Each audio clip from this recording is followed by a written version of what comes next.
बचपन में आप हम सब ने किस्से और कहानियों में अपने बुजुर्गों से पुनर्जन्म की बातें खूब सुनी थी, लेकिन आज ऐसा ही हैरान कर देने वाला मामला जिला मैनपुरी के एक गांव से देखने को मिला, जहां 8 साल पहले काल के गाल में समाये बच्चे ने पुनर्जन्म लेकर अपने गांव पहुंचा। परिजनों से मिलकर अपने पिछले जीवन की दास्तां बयां करनी शुरू कर दी, जिसके बाद हर कोई स्तब्ध रह गया। चंद्रवीर, अच्छा चंद्रवीर, ये बताओ, ये ग्राम नगला सलेही है, वहाँ कौन रहते हैं? आपके पापा रहते हैं? क्या नाम है पापा का आपके?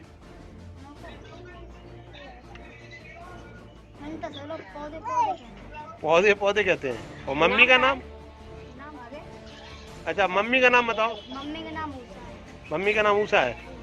आज जब आप वहाँ, हालांकि विज्ञान पुनर्जन्म जैसी बातों को नहीं मानता, फिर मम्मी पापा ने क्या कहा का नाम?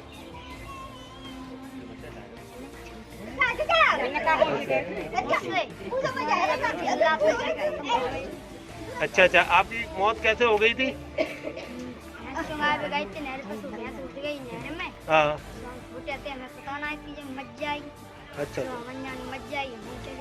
अच्छा, नहर में डूब गए थे आप। लेकिन ये घटना विज्ञान के लिए किसी चुनौती से कम नहीं है। आपको बता दें कि जिला मैनपुरी के थाना औछा क्षेत्र के गांव अमर सिंह में राम नरेश के घर 2013 में एक बालक ने जन्म लिया, जिसका नाम चंद्रवीर है। बालक जब बोलने और पढ़ने लायक हुआ तो गांव के स्कूल में उसका दाखिला करा दिया गया, लेकिन बच्चा अपनी पुनर्जन्म की बातें बताता रहता था। साथ खेलने वाले बच्चे जब परेशान करते तो चंद्रवीर नहर में डूबने की बात करता। परिजन परेशान हो जाते और नहर की ओर भागने नहीं देते। जाए बच्चा सताते गांव के, जैसे पड़ोस न गए तो चाहे मारपीट कर देने का तो गाल पे था झापड़ मार दो तो भाई जाते तो नहर मोए को जा रहा अपने घर को, तो जब पकड़ के लेके आते घर फिर। और छोटो बच्चा बाई चांस निकल जाए। बीते 2 दिन पहले चंद्रवीर के पिता नाई की दुकान पर कटिंग करा रहे थे। उन्होंने बच्चे की घटनाओं का जिक्र किया तो कटिंग कर रहे व्यक्ति ने बताया कि मेरे बेटे की मौत 2013 में हुई थी।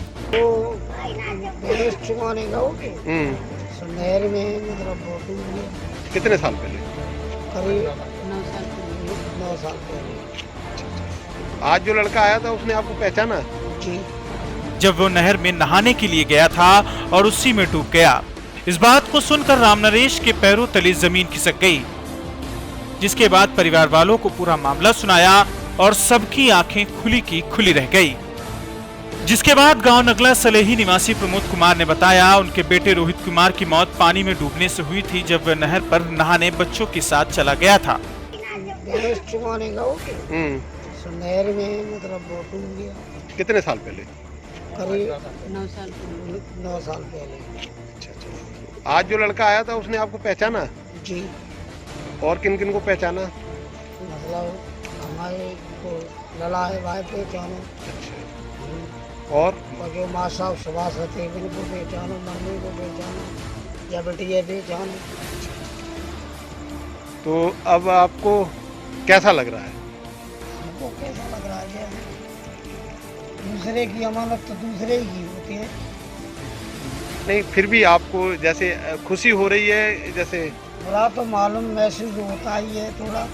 अच्छा, भावनाएं जाग रही हैं, थोड़ा सा बुरा लग रहा है, लेकिन खुश भी हैं। आपके चेहरे पे खुशी झलक रही है कि आपका बेटा आज आया का नाम, जैसे तो मुझे जो देखने में लग रहा है आप खुश हैं थोड़ा खुशी तो होगी, कोई चीज कोई नहीं मिल जाए तो।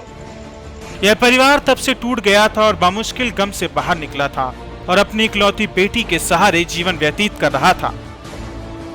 जिसके बाद राम नरेश अपने बच्चे को दूसरे दिन परिवार की सहमति से गांव सलेही लेकर पहुंचे, जहां पर प्रमोद और उनकी पत्नी और बेटी को एक पल में ही बालक ने पहचान लिया और मां और पिता और बहन कहकर पुकारा। बच्चे को सभी ने गले से लगा लिया और रोने लगे।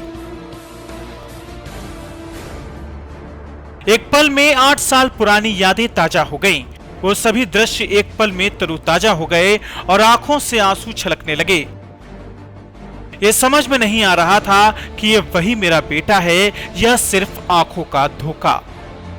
अपने पिछले जीवन में रोहित के नाम से पैदा हुआ चंद्रवीर जब गली से गुजर रहा था विद्यालय देख अपने यहाँ पढ़ने की बात बताई तो वहाँ पहुंचे प्रधानाचार्य सुभाष यादव को देखते ही पहचान लिया और अपनी पिछली बातें बताई।